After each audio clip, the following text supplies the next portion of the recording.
Bienvenidos a una nueva entrevista de Made in Mountain. Estamos con Sebastián Álvaro. No necesita presentación.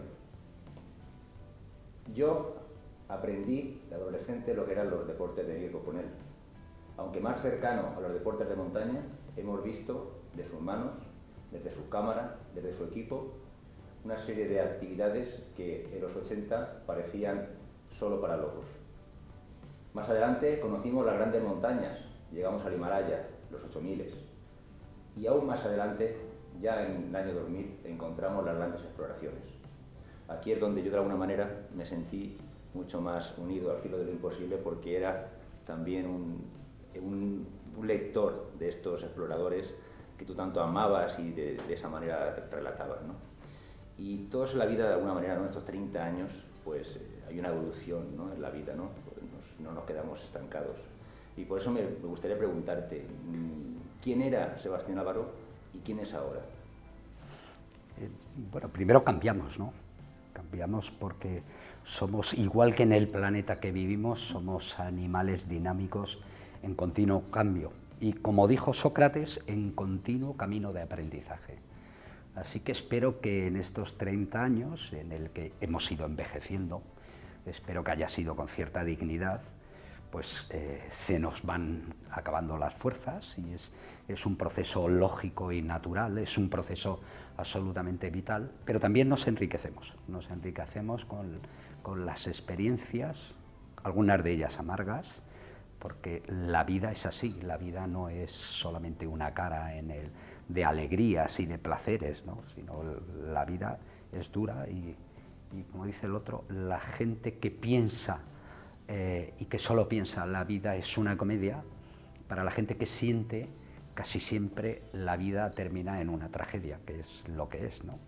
Así que sabemos que la única certeza que tenemos es que vamos a morir y que tenemos que pagar impuestos, o sea, es algo que nos recuerda el señor Montoro de vez en cuando, ¿no? Pero lo que importa es el camino recorrido. Así que lo que espero es que en estos 30 años en el que empezamos a hacer un programa que por entonces, claro, no tenía ni idea que iba a tener el impacto y el desarrollo que ha tenido. De hecho, prácticamente no hay programas en televisión que hayan durado lo que Al filo de lo imposible. Como decía el guionista de Al filo, solamente la Santa Misa y repite siempre el mismo guión. Así que nosotros fuimos creciendo. Y fuimos creciendo, yo creo que al mismo tiempo que los telespectadores que nos veían, ¿no? Yo creo que se ha dejado un pozo que espero que sea de civilización, de cultura, de conocimiento y también de respeto. Y mi pregunta, la siguiente pregunta iba por ahí. Es decir, ¿tú qué crees? Tú ahora maestro has sido hasta ahora filo de lo imposible, como director del programa, durante más de 30 años prácticamente. ¿Y qué crees tú que ha representado para los deportistas de montaña, para el montañero, por hablar en general? Porque mucha gente que se acerca a la montaña de manera diferente. ¿Qué crees que ha representado para esta gente? ¿Cómo ha influido Al filo en el montañero? Yo creo que Al filo ha influido en toda la sociedad, no solamente en el montañero. Por supuesto, la gente que ama la montaña y que amaba la montaña, pues no veía de una forma especial. Pero Al filo yo creo que lo que ha significado en la sociedad española a partir de los 80, y yo creo que muy sobre todo entre mediados de los 80 y 2008 aproximadamente, es un grado de civilización y de cultura. España vivió, sobre todo en el siglo XIX y bien entrado el siglo XX, de espaldas a las corrientes modernizadoras, desde luego del pensamiento, pero sobre todo de lo que significaban la ilustración, el viaje, el paisaje, la visión romántica del paisaje, la aventura moderna, el alpinismo. Y a mí lo que me parece es que Al filo recupera eso, que nuestros países del entorno cercano lo tenían y tenían una gran tradición de cultura, como podía ser Francia, Alemania, Italia, Inglaterra, ¿no? Pero no es solamente deporte. El alpinismo y el viaje y el paisaje romántico y la aventura no es solamente hazañas deportivas. Son los libros, es la literatura que hay detrás de eso, es el pozo de sentimiento, de poesía, de cuadros, de música, es todo eso que la acompaña, ¿no? Y yo creo que al filo lo que significa es una recuperación de una cosa que no es que llegáramos a perder, sino que nunca alcanzamos. Y me parece que significa una reconciliación, ¿no? Una plena integración, igual que nos integramos a nivel económico y a nivel político, al filo significa la integración en Europa y por supuesto a las corrientes modernas de todo lo que significa la aventura. Y como escritor en este caso, tú tienes un libro que es un bestseller de montaña, que es muy difícil conseguirlo eso en España, que bueno, eres coautor, se puede decir, sí. Y se llama El sentimiento de la montaña. Yo te quería preguntar, ¿por qué este nombre tan humanizante, ¿no?, para algo que no es humano en principio, que es la montaña? ¿Qué es lo que quieres expresar con este título? Eso exactamente. Y además, precisamente porque la persona con la que le he escrito, que es mi buen amigo Eduardo Martínez de Pisón, que es un sabio humanista, es que no podíamos poner otro título.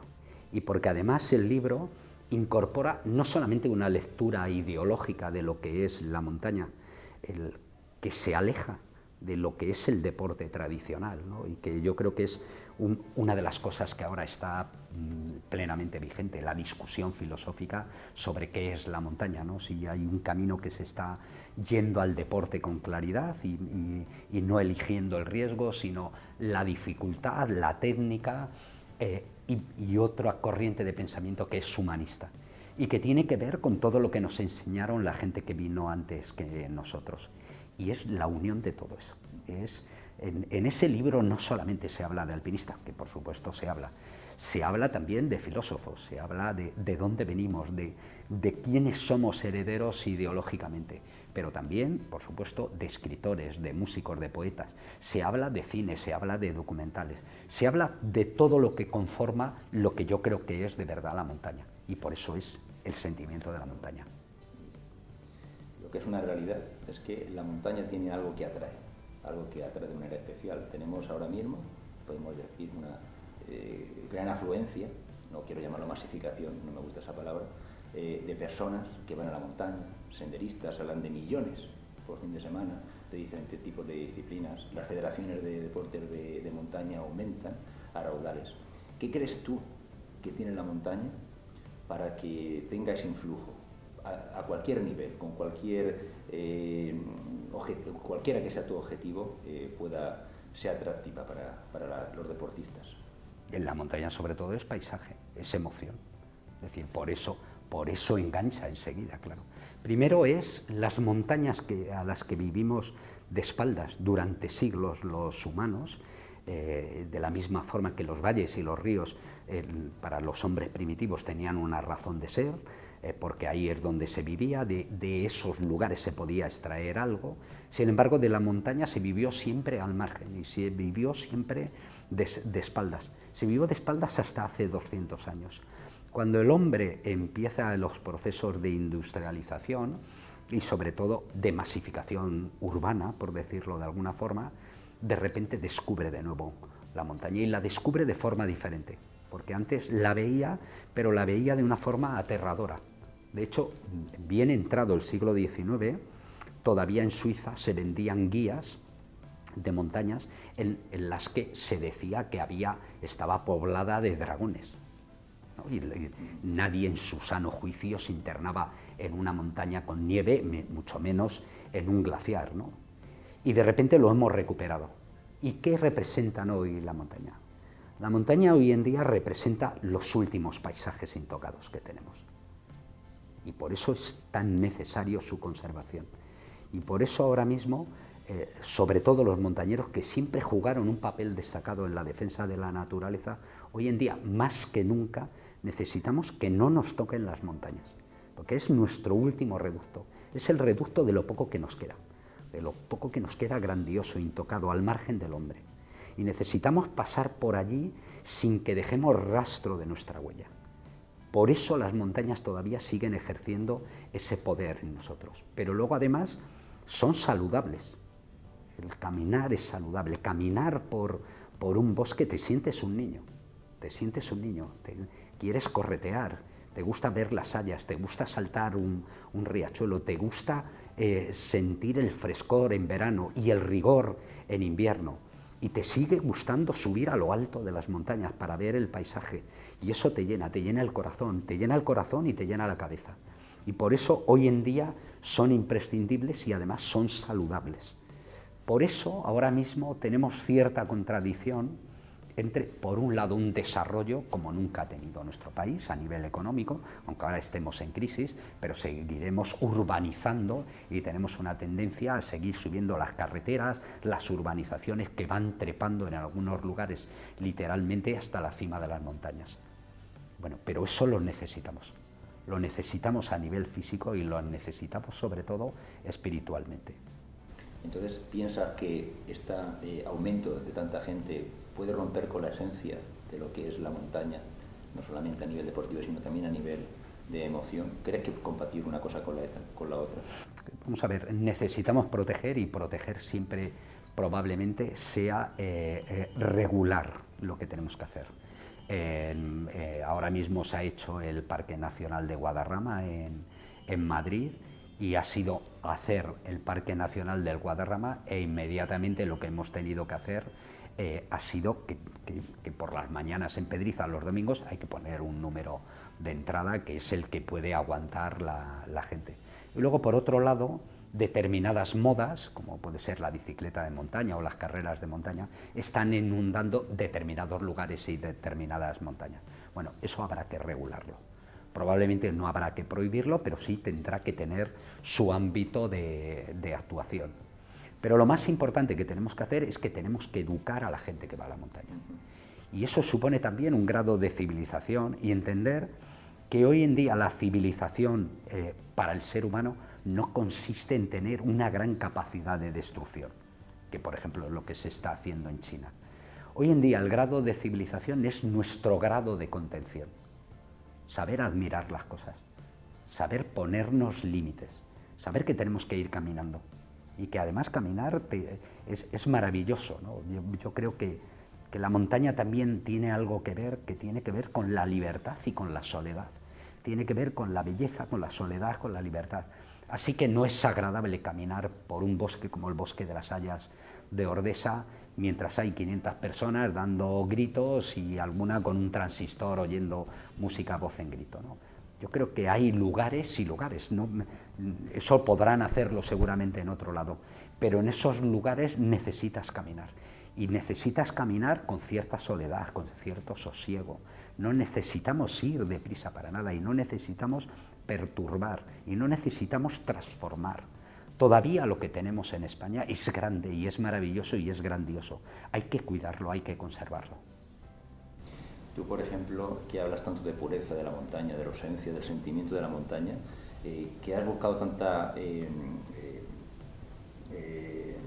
transparencia en tus documentales, no tanta, que sean tan claros, ¿qué piensas de los realities, por llamarlo de alguna manera, de estos programas que nos meten en la montaña con estos retos que a veces están totalmente llenos de la innaturalidad que tiene nuestro deporte de montaña? ¿Cómo lo ves? ¿Cómo afecta nuestra forma, es decir, de sentir la montaña o de vivir la montaña? ¿Lo aceptas? ¿Es algo más? Bueno, primero debería decir que me mantengo muy al margen de la gran mayoría de los programas de televisión, ¿no? Así que he de decir que veo ese tipo de televisión, lo veo muy poco. Luego, lo que sí que creo es que eso es muy diferente a lo que era Al filo de lo imposible, que era un trabajo documental. Yo creo que es riguroso. Se puede discutir si en los 350 documentales que hicimos estuvimos igual de acertados o no. Probablemente unos sean mejores que otros, y algunos pasarán el tiempo y la criba del tiempo, y otros eran trabajos que necesitábamos hacer, ¿no? Lo que sí que me parece es que muchos de esos realities, o algunos de esos realities, en el fondo son solo realities. Es decir, que se podían hacer como Gran Hermano en un estudio, y que simplemente lo que cambia es el decorado, no cambia el fondo. Y bajo ese punto de vista no tratan de la montaña, tratan de otra cosa. Tratan de lo que hoy en día se lleva en Estados Unidos, que son las celebrities, es decir, los personajillos famosos, para contar otra historia que supongo que será más o menos adecuada o o más o menos acertada, pero que en mi caso me interesa muy poco. Me interesa una cosa determinada y por eso yo, que tengo posibilidad de elegir, pues lo que hago es ver buen cine y ver buenos documentales. Y desde luego yo creo que, por no criticar nada, porque cada uno es libre de, y más hoy en día que tenemos 100 canales de televisión a nuestro alcance, cada uno supongo que puede hacer lo que quiera. Pero yo, cuando empecé a hacer Al filo de lo imposible, me fijé en una gente determinada. Y cuando decías lo de la pureza y la honestidad, nosotros lo que hicimos fue apoyarnos en la gente que vino delante de nosotros, en la gente que nos precedió y que había sido grande. Y nos fijamos en Bonatti, nos fijamos en los ingleses, en los pioneros británicos, pero también en la gente que en el año 75 escala la sudoeste del Everest, como puede ser Bonington, y también Don Whelan y Peter Boardman y Joe Tasker, y luego Messner. Es decir, nosotros sabíamos que éramos herederos de una gente, y eso te da unas obligaciones tremendas. Y son unas obligaciones de carácter ético, o si se quiere de carácter moral, de comportamiento. Es que no vale todo a cualquier límite. Por eso tú puedes engañar a todo el mundo. Tú puedes decir que has subido a tal montaña sin botellas de oxígeno y luego haberlo utilizado. Y crees que estás engañando a la gente. Pero solamente te estás engañando a ti. Estás traicionando aquello que haces. Y si aquello que haces lo estás traicionando, estás traicionando sus valores más profundos, realmente lo que estás haciendo es saliéndote fuera de eso. No eres digno heredero de jugar en esa liga. Estarás en otro deporte, en otra cosa absolutamente diferente.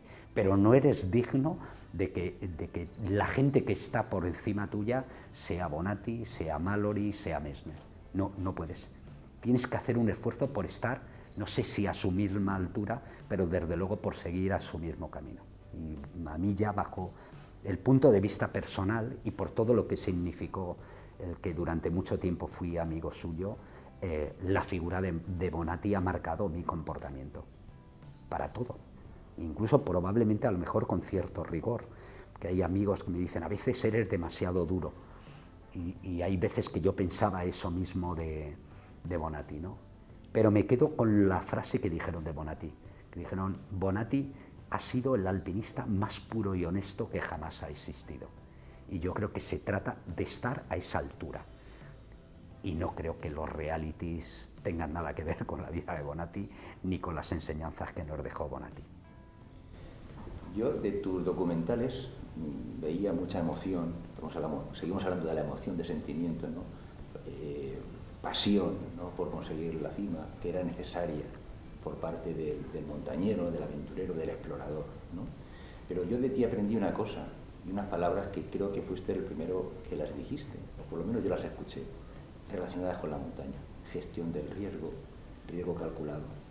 Por lo tanto, empezamos a ver la montaña desde el punto de vista de la emoción y también de la lógica, porque estamos hablando de cómo acercarnos a un lugar, en principio, arriesgado, muy arriesgado, de una forma también lógica. ¿Qué es la montaña en sí para ti? ¿La montaña es más conciencia lógica o es más emoción? Mira, esa era una discusión que podía plantearse probablemente hace 15 años, pero hoy en día ya no. Hoy en día la neurociencia lo que ha descubierto es que eso que llamamos inteligencia emocional forma parte también de la inteligencia. Tenemos otro apartado que es la inteligencia cognitiva, y últimamente se habla de la inteligencia ejecutiva, ¿no? Pero todo eso forma parte de nuestra cabeza, de nuestro cerebro, y que tiene que ver, lógicamente nos especializamos los humanos en inteligencia de la misma forma que las aves se especializaron en volar, porque nos resultó útil a nivel adaptativo. ¿Y cuál es la finalidad? La finalidad es actuar inteligentemente. Así que yo creo que la montaña tiene que ser pasión, ¿cómo no lo va a ser? Y que es pura emoción, sin lugar a dudas. Y para ir a una montaña, y sobre todo para ir a una gran montaña, sobre todo para hacer una gran escalada o hacer una expedición como las que hacíamos al principio, que duraban 4 meses, o tenías grandes cargas de pasión y de entusiasmo, o no lo podías hacer. Por cierto, la palabra entusiasmo, que me gusta mucho, tiene una raíz griega y entusiasmo en griego quiere decir poseído por la divinidad. Es un toque necesario si tú quieres ir a una gran montaña, a la cara sudoeste, por ejemplo, como hicimos cuando éramos jóvenes, de la vertiente sudoeste del K2, o tienes entusiasmo o ya puedes tener el resto de las cosas que no vas a poder subir sin ningún género de dudas. Pero eso no está reñido, por supuesto, con la inteligencia ejecutiva. De hecho, si tú vas, como hemos ido nosotros 5 veces al K2, tienes muchas probabilidades de morir. Subir al K2 es la segunda montaña más alta del mundo, pero es probablemente la montaña más difícil, prestigiosa y la que tienes que asumir más riesgo. Así que si tú tienes un equipo como los que llevábamos nosotros, de entre 5 y 7 personas, vas 4 o 5 veces, te mueves siempre en alturas superiores a los 8.000 metros, tienes muchas posibilidades de que varios miembros, de varios alpinistas de los que has llevado, mueran. Así que solamente puedes enfrentarte a grandes retos planificando muy bien, ajustando muy bien el riesgo. Y luego tienes que arriesgar, no queda otra. Porque el alpinismo clásico, lo da sobre todo, no el grado de dificultad técnica de una vía, no ni siquiera el frío, no la posibilidad de caer. Lo que te lo da es el grado de exposición, el grado de compromiso. Es lo que tú estás dispuesto a poner en ese listón, ¿no? En ese baremo. Y para eso necesitas mucha inteligencia. Yo creo que hoy en día, y que desde luego en Alfilo lo que hicimos es, pues primero ganando en experiencia. Y muchas veces la experiencia lo que nos costó es pues algún amigo muerto, ¿no? Yo, dentro de Alfilo, mis 2 grandes fracasos son los 2 amigos que perdí en el camino, pero sí, seguramente se hubiera puesto otra empresa de cualquier cosa, de mensajería, por ejemplo, en Madrid, con Vespinos, y hubiera estado 30 años y hubiera movido más de 2.000 personas, es muy probable que hubiera tenido un índice de siniestralidad mayor que el que tuve en Alfilo. Pero al margen de Alfilo, en 30 años yo he perdido 26 amigos cercanos.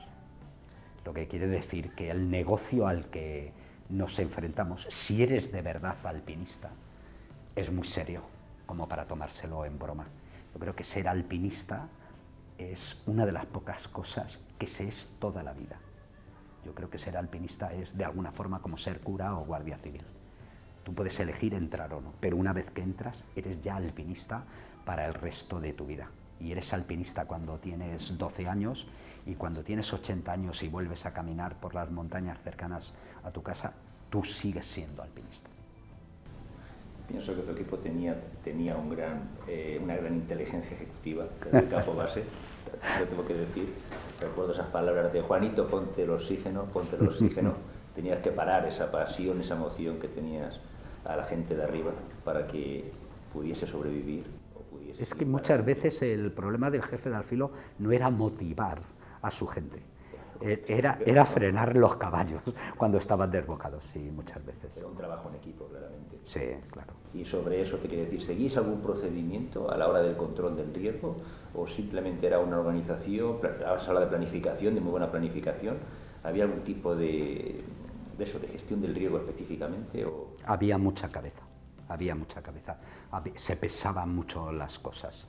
Probablemente no estuviera tan mecanizado como hoy en día gente como nuestro común amigo Alberto Ayora te lo describe en su libro por partes, ¿no? Pero lo que te puedo decir es que la mitad de los éxitos de Alfilo eran antes de salir de Madrid, antes de salir de casa. Y eso tiene que ver con la planificación, la organización y la logística. Y también, por supuesto, con la composición de los equipos. Y la otra mitad estaba allí, el saber retirarnos. Por ejemplo, hay poca gente que pueda entender que de todos los españoles, y en realidad de todos los grandes equipos europeos y americanos y japoneses que iban al Himalaya, la gente que menos presionada iba era la gente de Alfilo. Nunca jamás dimos un paso digo, sobre el papel teóricamente que no debiéramos de dar porque íbamos apretados. Si teníamos alguna duda nos bajábamos y nos volvíamos a casa y nunca nadie nos decía nada. Y eso lo decidía yo sobre el papel. Luego hay un apartado de riesgo que no puedes obviar, primero porque no existe el riesgo cero en la vida, por más que haya políticos que quieran meterse en esa historia, no hay riesgo cero. Lo que sí que podemos tener es inteligencia para intentar minimizarlo, intentar primero leerlo, que es una de las cosas que uno que tiene experiencia cuando va a un campo base y te das cuenta a los grupos de novatos, dices, lo mejor que les puede pasar a esta gente es que haga muy mal tiempo y no salgan del campo base, porque no están sabiendo leer el riesgo al que se están enfrentando. Y si no sabes leerlo, probablemente vayas a meterte en algún lío, en algún riesgo, que si vienen torcidas las cosas te puedas quedar, ¿no?, en una montaña. Tú que has recorrido el mundo con conferencias, por ejemplo, ¿qué percepción tienes? La percepción siempre ha sido alpinista, igual a la locura. Los conquistadores de lo inútil, la Unión del Terrael, ¿tú crees que ya nos ven como locos o ya nos ven como personas que buscamos algo en la vida que no podemos encontrar en la vida normal? ¿Cómo ves tú esto? ¿Crees que ya somos los conquistadores de lo inútil o verdaderamente hay algo ahí detrás? Primero, nunca he estado interesado de lo que pensaba la gente de nosotros. He dedicado muy poquito tiempo a eso. Hacía caso a mi madre, claro, que rezaba por mí mucho cada vez que me iba de expedición, pero me he dedicado a hacer aquello que creía que tenía que hacer. Y hay algo que tiene que ver, desde luego, con unas corrientes filosóficas, ¿no? Lo más grande que puede hacer uno, que es lo mismo que hacen los poetas y los músicos, hay alguien que dice que los alpinistas podemos llegar a hacer algo tan inútil como podría hacer un poeta o un músico, ¿no? Algo que les sirve, que es inútil para todo el mundo, incluso para ellos. Hacemos una cosa inútil, pero que es probablemente nuestra mayor grandeza y que tiene que ver con nuestra cabeza, es decir, con nuestro espíritu, con nuestra alma. Eso está por encima de cualquier otra cosa. No ganamos dinero, no hacemos nada de carácter práctico. De hecho, gastamos las suelas y probablemente tengamos la posibilidad de morir en un sitio de esos, pero es algo soberbio. Somos soñadores de la libertad, pero la libertad como no se siente en ningún otro lugar. Somos peregrinos de la soledad. Esta forma de ver la vida, que te ha llevado tantos años fuera de tu casa, porque tienes familia, como tiene todo el mundo, parece que a veces tengamos que ser personas solitarias, sin ningún tipo de unión familiar. ¿La has podido llevar bien? ¿Ha tenido algún coste? ¿Cómo ha vivido esos 30 años de cara a la familia? Bueno, todo el mundo paga por la vida que tiene. Lo que pasa es que hay veces que no nos damos cuenta, y generalmente cuando no nos damos cuenta es cuando más caro nos sale, ¿no? Claro que yo he pagado. Yo hacía telediarios en Televisión Española. Mi madre nunca entendió por qué, ganando lo mismo, en vez de quedarme en Prado del Rey haciendo telediarios, elegí irme por ahí a lugares inhóspitos en el que perdía amigos, en el que sufría, en el que pasaba frío, en el que venía con los pies y las manos tocadas. Eso nunca lo llegó a entender mi madre. Así que claro que he pagado un coste personal y familiar. Mis padres me veían poco, mi mujer y mi hijo me veían poco, pero yo creo que mi familia no me ha querido menos, digamos, que una familia normal. Mi hijo no me quiere menos que si hubiera estado en casa todos los días con él, y espero que mi mujer también, ¿no? Yo creo que hemos llevado bien esas separaciones forzosas, porque eso entre pareja y entre familia es una cuestión de cabeza, saber qué es lo que estamos haciendo y a qué nos estamos dedicando, y luego se han llevado muy mal los fallecimientos de amigos. Eso realmente ha sido lo más terrible, ¿no? Lo más terrible es que venían a mi casa amigos que se iban de expedición y que mi hijo se levantaba por la mañana y veía a 6 amigos durmiendo con un saco de dormir en el salón, y luego a la vuelta Iñaki no venía, o no venía Acho, o no venían tanta gente que se quedó en el camino, ¿no?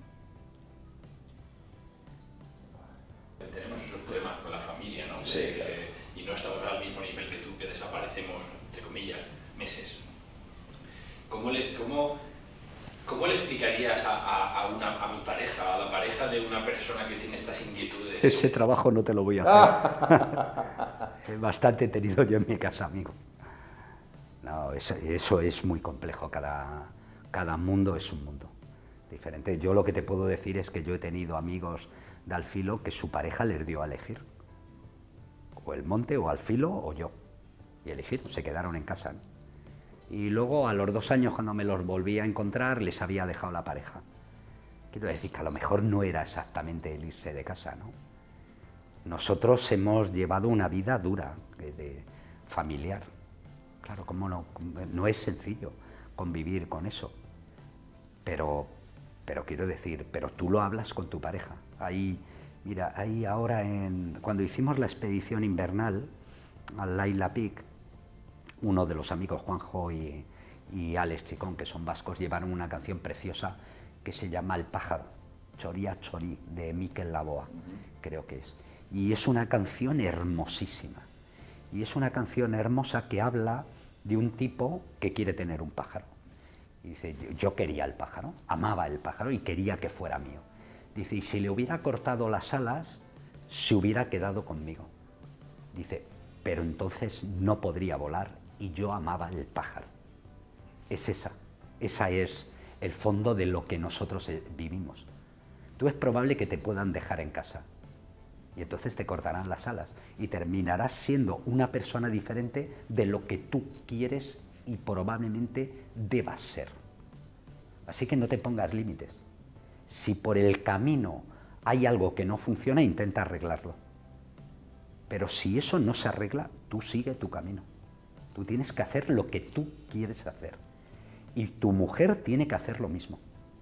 Quiero decir que la vida en pareja es conflictiva, pero cada persona de ellas tiene que tener su ámbito de libertad. Y tu hijo lo mismo. Que no se me entienda que quiero decir que vendas al niño y a la mujer. No, no es eso. Pero tu hijo vivirá su vida cuando le toque su momento.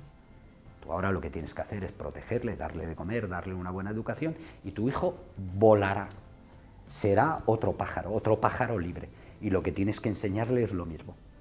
Tú elige la vida que quieras, estudia lo que quieras, cásate con quien quieras, vete al monte si eso te apetece y si lo que te apetece es ser músico o concertista o guitarrista en el Metro de Madrid, hazlo. Pero haz eso. No hagas lo que otra persona te imponga porque la quieras a ella, te tengas que quedar en Madrid o te tengas que quedar en el sitio que tú no quieres estar. Pero no os daría yo ese consejo a nadie, ¿eh? Esta pregunta, fíjate, cuando yo tenía terminada la entrevista, mi mujer me añadió esta pregunta y me dijo, pregúntale esto. Y yo tenía muchas dudas en preguntarlo, porque ella lo que me anima es a salir, es justo lo contrario, ¿no? Mi mujer ya me conoce como soy en este aspecto, y me la incluyó ella. Fíjate, mi mujer fue la que quería que tú contaras, como a ella le contaste, la conferencia aquella, lo que piensas de esto, tío. Esto lo tiene que oír la gente. Y le dijiste, cuando fue a preguntarte, pues tío, te doy la razón sobre esto, le dijiste, tienes que oír la canción, esta del pájaro. Ah, sí, pues no me acordaba de eso. Eso es normal. Y me dijo, pregúntale qué canción era, que se me ha olvidado. Sí. Por Choria Chori, es muy bonita. Sí. Si picas y entras Mikel Laboa y es una canción bellísima. Yo en esos días que estuvimos en el Campo Besa y que yo echo mucho de menos a mi familia, claro, ¿cómo que no?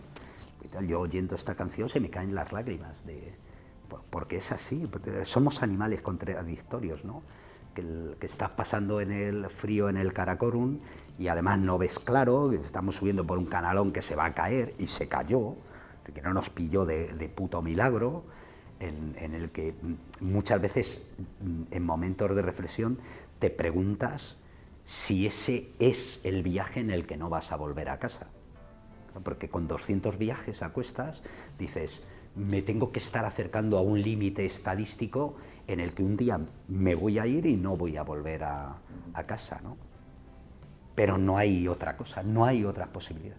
No hay otra posibilidad que lo que cantan los poetas, Machado o Cavafis, ¿no? Es que es un camino, es nuestro camino, el camino de la vida que cada uno tenemos que recorrer. y nacemos y morimos solos, y eso es seguro.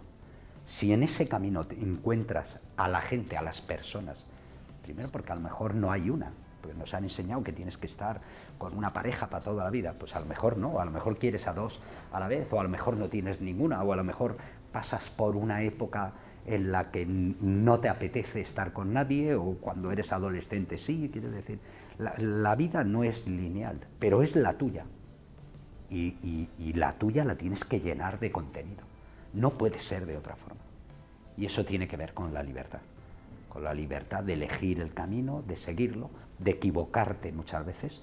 Aprendemos del error. Quiero decir que como cuenta Serrat, pero igual les pasará a nuestros hijos. Por más que tú les quieras proteger, por más que tú les quieras enseñar con tu experiencia que te vas a equivocar, bueno, es lo que le pasó a mi padre conmigo. Mi padre me daba consejos para que yo no me equivocara, como él se debió de equivocar, pero yo me seguía equivocando. Y de ese camino, de esos errores, si no persistes en el error, que hay gente muy contumaz y persiste en el error, pero si tienes cierta inteligencia, los errores es un camino de aprendizaje que te terminan llevando por tu camino. Y muchas veces, dando la mirada atrás, como dice Steve Jobs, de vez en cuando hay que echar la vista atrás. Y la vista atrás es para ver si tus puntos están alineados, si ese camino tiene lógica. Y una vez que has dado la vista atrás y has visto que eso va bien, lo que tienes que hacer es continuar y seguir adelante, hasta el último día de nuestra vida. Ya para terminar, decirte que tu conferencia me parece genial, está claro que hay una vida detrás impresionante, creo que has trascendido, es muy madura, por supuesto, muy filosófica, y decirte que tu madre tenía razón cuando dijo que te podría ganar la vida hablando, te la has ganado hoy muy bien. ¿Y cuáles son tus proyectos de futuro? ¿Qué te va más para seguir con tu vida pública? Vamos a seguir pasándonoslo bien, compañero. Tengo muchísimos proyectos y es muy probable que vuelva a hacer televisión, pero haré poca televisión, no quiero... Primero, nunca pretendí hacerme famoso en la tele y de hecho mi madre nunca entendió por qué el jefe de Al Filo aparecía menos que nadie. Y yo ya le explicaba que el jefe tiene que estar detrás de la cámara, pero ella nunca se lo entendió.